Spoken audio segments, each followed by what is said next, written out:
We're chatting with you, Melissa Manchester, about this new album that you have out called Rearview. And it's a very exciting project, one I've waited for you to complete for many months so that we could I chat know, about it. I You've know. you've been super busy, haven't you? I have. I mean, I found the pandemic to be extraordinarily dramatic, but it put me in a deeply thoughtful space. And I wanted to, it came to mind that in celebrating next year, my 50th year at this career, Wow. um, I would I would re-record several of my charted hits so that I could own the masters, which prior to this the record companies have owned, and many artists have done that, and B, most importantly, to reflect what I have learned about these songs that have kept me company for so long, some of which I've written and some of which have been gifted to me by really talented friends. And it was very, there are some harmonic tweaks, there are some different approaches to lyrics. There are two large surprises, but I can't share them with you right this minute. We'll have to revisit shortly. Um, but but the thing that I also incorporated, which I've learned from the stage, is that none of these songs fade. None of them. They all end, just like being on stage. I just think it's more satisfying. I think it's reflective of a true performance, whether it's a record or live performance. And I wanted that reflected in how these songs have evolved, because part of unexpected, the unexpected gift of these songs is that they have become mostly vehicles to help reflect how I've grown. I know more about these songs, even though I've written some of them a very long time ago. And I created videos that went along with each single that was released. And the what I did not expect was how many of these songs have grown into this time. For instance, there's a song that I wrote with Carol Sager a long time ago called Just You and I. And when we wrote it, it was really to reflect the burgeoning women's movement in 74, 75, 76. And in this moment, I not only wanted it to pay homage to frontline workers who had been sort of marginalized workers, and then suddenly they became essential workers, which, by the way, they always really were. Yeah. And I also wanted to incorporate, since I'm artist in residence at a community college here called Citrus College, I wanted to incorporate their beautiful singing students that I wrote these choral parts for. So, you just never know about music. You don't know what purpose it serves, and it's such a mystical gift always. It's a gift indeed, isn't it? You talk about how you've grown over the years. How would you describe the way that you've grown in a nutshell? Well, I first of all, I'm really surprised at how wise I was when I wrote a lot of these songs. I mean, because honestly, you're just, when you're very young and you're starting off in a career, uh, songwriting for me was like discovering a second language. It was such a release of of points of views and clarity and use of language. And I had the great good fortune to study songwriting for a while with the great Paul Simon of Simon and Garfunkel. And what really resonated for me when he was teaching was to say that all of the stories have been told. It is the way you tell your story that separates you from everybody else. And that's always true. It's just always, always true. And that's what I teach when I'm giving a master class in songwriting as well. So, So go ahead. can I just pause you there? So you actually took lessons from Paul Simon at university. He Uh, was teaching at the time. I did. He had a 6-month break from his world tour because Bridge Over Troubled Water was #1 all over the world. And he felt like teaching. And I had gone to New York University for a year, and but I was working as a jingle singer at the same time. And my friend signed me up for this course, and this is long before social media. So this is just a scrap of paper on a bulletin board in a hallway that said Songwriting and Record Production by Paul Simon. And we all looked at each other and saying, of Simon and Garfunkel? Could that be? Wow, And he amazing. auditioned everybody, and he ran the class brilliantly. It was just 2 hours every week. You come in with an idea or a verse or a song, including him. And he was working on ideas as well. So it was really luscious. It was really, How really. could he audition you for songwriting? I mean, the first instance was write something for me and show me. Well, before the class started, he would audition whoever was in the hallway waiting to go into the class. And I was very, very grateful and honored to be one of his students. Wow, Yeah. what an incredible opportunity. I mean, there was Kind of- never any doubt for you that that's what you were going to be. You were always going to be a songwriter, a performer, Well, weren't you? well, I came from a musical family. My father was a bassoonist with the Metropolitan Opera. My mother was a pioneer in the fashion industry. She was a designer. So my sister and I were sort of raised with a festive version of normal. I But like that. but during the early 70s, pop radio was changing. It was exploding. The actual song form was shifting. It started with the Beatles writing obla di obla da. They were making up language, and yet you didn't worry about it because you sort of understood what it was. Sly and the Family Stone was writing all these anthems, James Taylor, Joni Mitchell, Stevie Wonder, and my personal muse was Laura Nyro.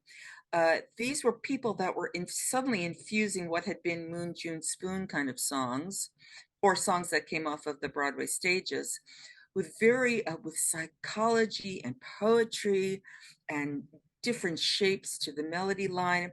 It was a thrilling time to learn, and it struck me so deeply that that's just what I wanted to do. That's all I wanted to do.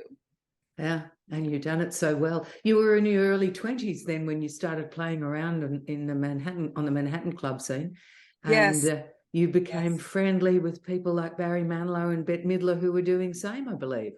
Yes, well, Barry and I were jingle singers. That's how we met. And the jingle singing experience was a really great education for performing because you have to learn how to think on your feet, because the client for the jingle frequently doesn't know how to convey what they're actually trying to get, as a result. So Barry and I were jingle singers. The great Patty Austin was a jingle singer.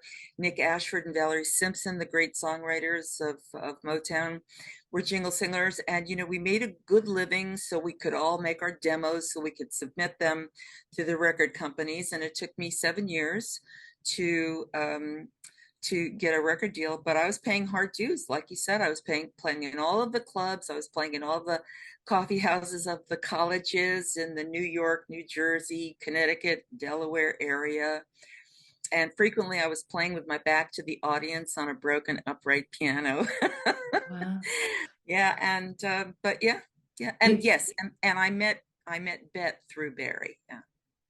did you ever feel like giving up during that time? I mean, 7 years is a long time to try and achieve what you'd set out for. It Yes. must have been hard.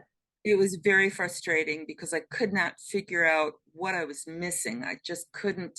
I auditioned for everybody, and and in those days, of course, there were lots and lots of record companies, and that was the conventional wisdom that you sign with a record company. They sort of become your bank. Yeah. They help you fashion a career. They help to create your image, which of course is very antiquated thinking these days, but it is what it was. It was like the old movie studio system. That's right. They Yeah, held all the power and glory, didn't you? If you that's were in with exactly the right. record company, you'd made it. That's exactly right. And I finally met Hank Midris and Dave Apple, and they agreed to become my first producers.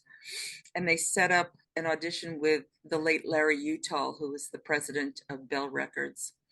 And I auditioned in a little room on an upright facing a wall, and all these guys, always men, were in the room and listening to song after song after song after song. And I remember being particularly tired that day. So when so I did my best, and when the audition was over, Mr. Utah was at the door to bid me a fond farewell, and he said to me, he stopped me and he said, "So how important is this to you, this career thing?"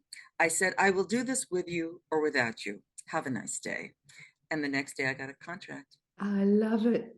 Yeah, Gutsy lady. That's great. You were so determined. You knew that it was going to happen one way or another. I hope so. Mm-hmm. Awesome. And you became, was that at the same time that you became a member of the Harlettes, the backup singers for Bette Midler that I she was actually the co-created? yeah, I was actually the founding member of the Harlots, Ah, because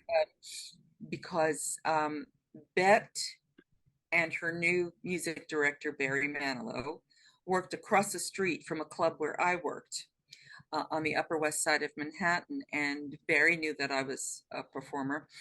And he brought Bette in to my club to see me on one of her nights off. And she had just, I think, had her third performance on the Johnny Carson show, and just, she was fantastic. And so after my set, I was introduced to her, and I said, "We're all so excited for you. Congratulations on all of this. What are you doing next?" And she said, "I'm getting ready for my Carnegie Hall concert, my first one." And I said to her, "Wow, are you going to have any background singers?" And she took a beat and she said, "I don't know. Would you like to sing in back of me?" And I thought to myself, well, actually, I'd like to sing instead of you. But in the meantime, I'll be happy to.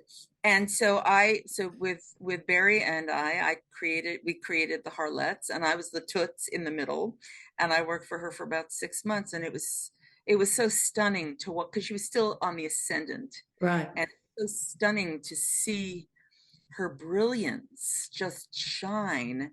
And in that moment, I'm sure you know how she welcomed in this marginalized gay community and sang to them. And this is right before AIDS. And it was a spectacular moment to be a part of. Yeah. You're still friendly with her today? Yes, I am. Last year, I believe, I was one of a few guests that paid tribute to her on the Kennedy Center Honors in Washington, D.C. And Right. it was so touching, because as I said, it was an extraordinary moment, and to see how brilliant she is and how brilliant her career has been, it's lovely. Yeah. Yes. I have to tell you a little story. When she came here to Australia, and it must have been about 1980, I'd imagine. So she was on she was at the peak of her career, and Yes. going further up. And I was a young reporter for a television station, and I sat down and interviewed her, and we ended up talking about how our two front teeth both overlapped each other. They crossed. So I've had mine done since. She's obviously fixed hers up too ever since Yes. those days. Yes. Well, Beth has always said to me, talking about herself, she says, "I have the soul of a librarian." And that is true. She's just very thoughtful. She's very research and detail oriented, and she loves being around interesting people. Yeah, and in my memory, she was really humble and down to earth. I mean, the biggest star, and the light shining so brightly. A lovely, lovely person indeed. Yes. It was great. But we're not here to talk about Bette Midler. We're here to talk about Melissa Manchester. So how did you break through then? Because the record company signed you, and your first album, Home to Myself, came out in 1973. You actually wrote a lot of those songs with Carol Bayer Sager, didn't you? I You'd been did. friendly before that with her. Yes. Well, Carol actually saw me at the last Bette Midler concert I performed in as a Harlette, and she hired me to sing on a demo of hers. And at the end of the demo session, she said, "Do you write?" I said, "Yes, I've been writing." I had become a staff writer at Chapel Music before it became Warner Chapel when I was 17 years old. So I've been writing for several years. And Carol asked me to come by her place and see if maybe we could write together. And we became writing partners for 5 years. And what I had really only recently learned is that I was the first artist that she wrote specifically for. She was a writer for hire, so she was just writing songs. But to actually write for an artist was new for her. And we wrote some beautiful songs, and it was very interesting to write with her in that moment. We were young women we were in young marriages, the women's movement as a backdrop was in its burgeoning state. And we really wrote these songs. They sound very conversational because they came out of conversations. Right. And that's why there's a certain intimacy about the lyrics. Yeah.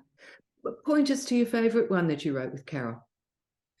Well, I have a tenderness for Midnight Blue, because it somehow, even at our young age, captured a sort of weariness that just is a part of life. We just didn't quite know that in that moment. You know, we were very young women, and it just sort of peeked through.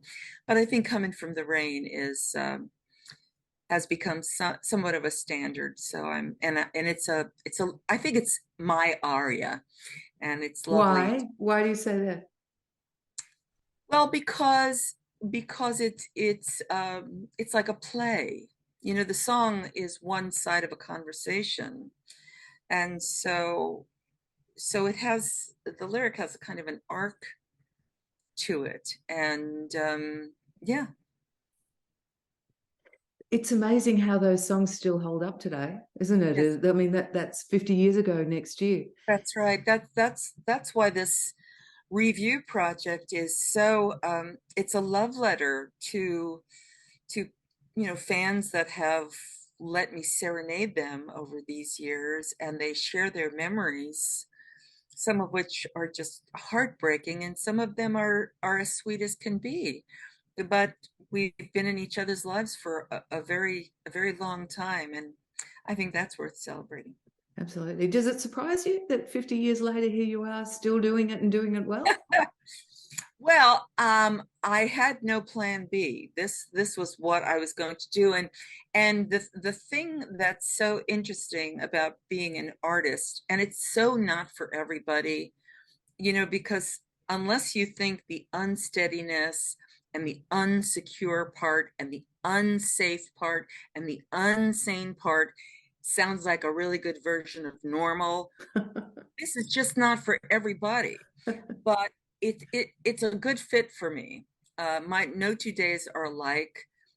Every time I think of a creative adventure, I'm fortunate enough to have a manager to say, okay, well, let's try that. And it's been very interesting to see how the industry has changed so radically. Like we were saying before, the old convention is you signed a great big contract with a record company, and they essentially own you and you use them. But now, I am in the golden age of being an independent artist, which I learned about from my students when I was a adjunct professor at USC, one of the universities here in California. They taught me and my manager all about crowdfunding and all about what that new marketplace is. And it's wild because they don't know any different, and I do. And being an independent artist is great because I'm the executive producer. Whatever you hear has come from my ideas or my collaborators. I don't have to wait for the improvements from the suits.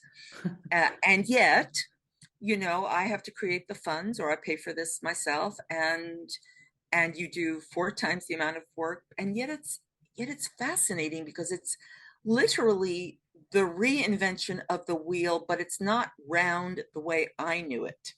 It's a different kind of round. It's fascinating. Amazing. So have you actually crowdsourced this one?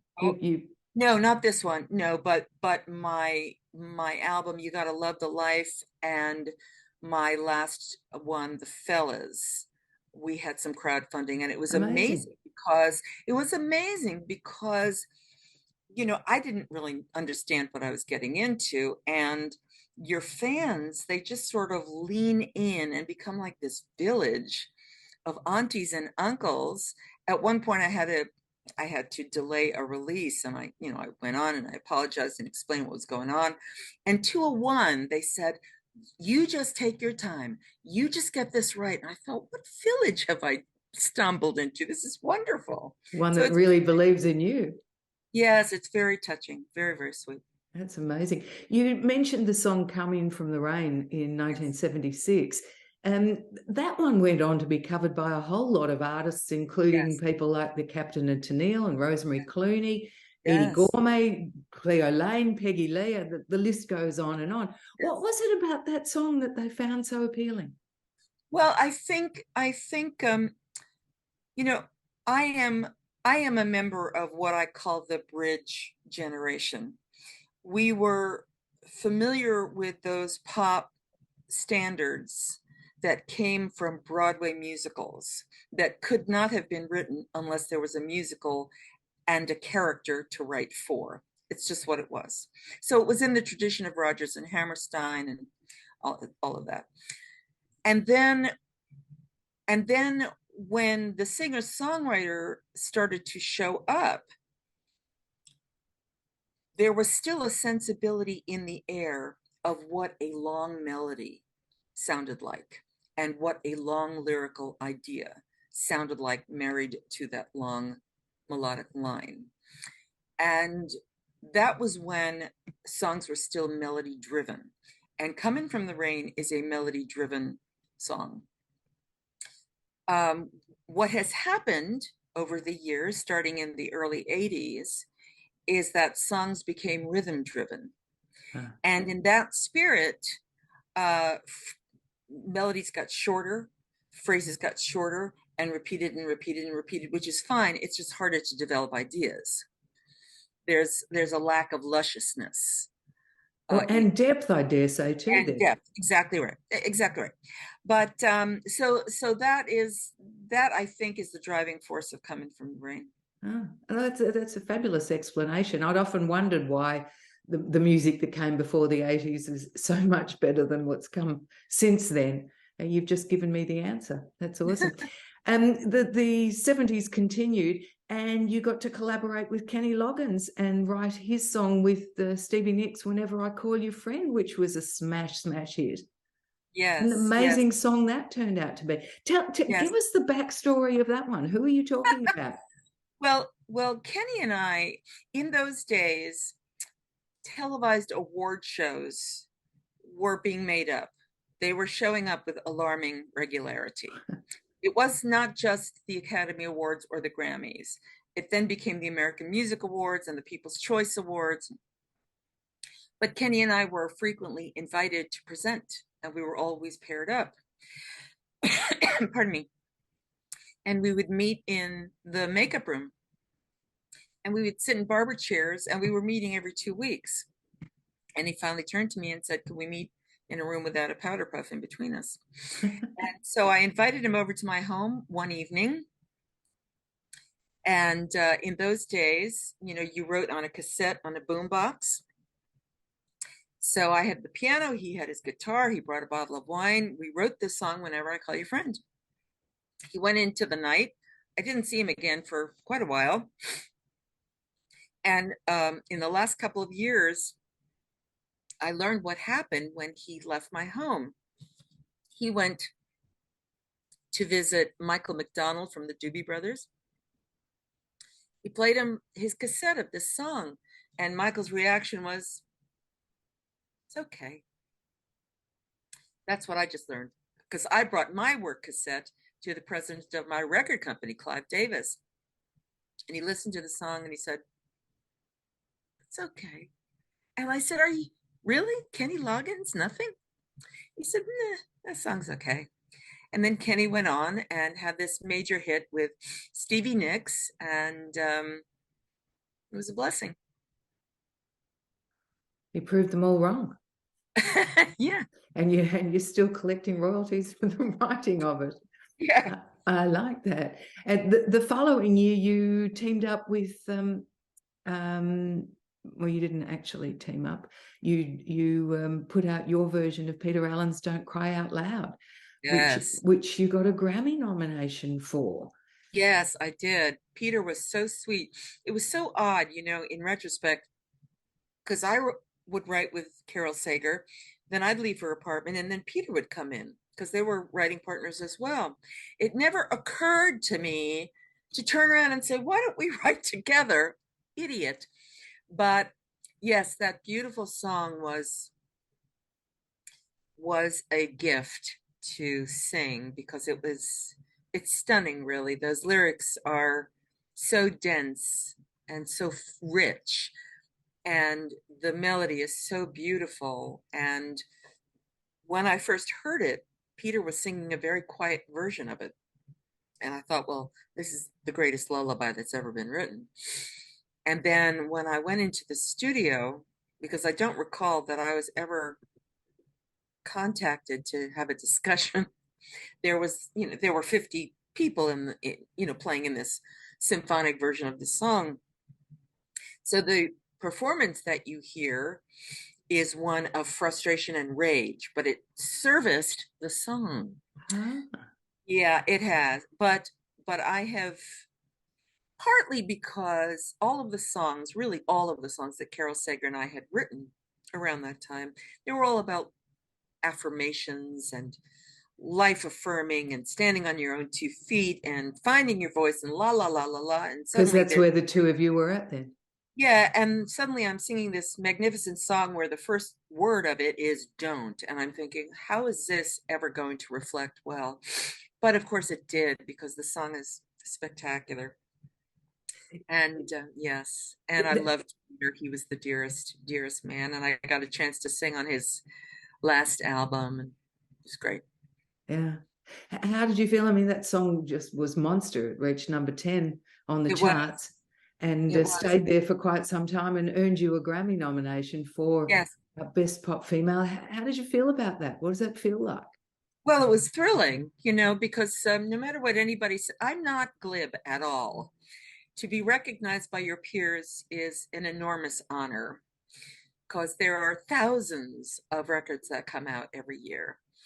And to to step aside from the crowd and have a light shine on you through this vehicle of this song, and to be able to wrap my big fat voice around it as a vehicle, it was beautiful. It was just beautiful. Were you disappointed that you didn't win the Grammy, or you were pleased for the nomination? No, I mean, I was delighted for the nomination and surprised because, when things are good or when things are bad, I'm surprised. Yeah. So of Uh, course, a couple of or a year or so later, you did win the Grammy for "Don't Cry Out Loud." no, for You Should Hear How She Talks About You. Oh, I'm sorry. I'll just do that a bit. So of course, a year later, you did win the Grammy for "You Should Hear How She Talks About You." Yes, the most unlikely song. Is that right? Oh my gosh, it was gifted to me by my friends Tom Snow and Dean Pitchford. They are spectacular writers, but I never saw myself as a disco kitten. And it was the height of those mirror balls and all of that stuff. And the the gift of that song was, besides the song and the recognition, was that I had a chance to be produced by the genius Arif Mardin. He was so spectacular. His knowledge of any kind of music, his ability to go from one kind of music to another effortlessly. He understood composition. He understood how to make records. He understood the sound. He was just and the ultimate gentleman. I mean, he was just unbelievable. Wow, he had it all Yeah, going on. yeah. Amazing. So there you are on top of the world. That same year in 1980, you became the first recording artist in the history of the Academy Awards to have 2 nominated movie themes in a single year. So they were Through the Eyes of Love from the movie Ice Castles and I'll Never Say Goodbye from the movie The Promise. And Yes. you performed them both during that I Oscar. How amazing.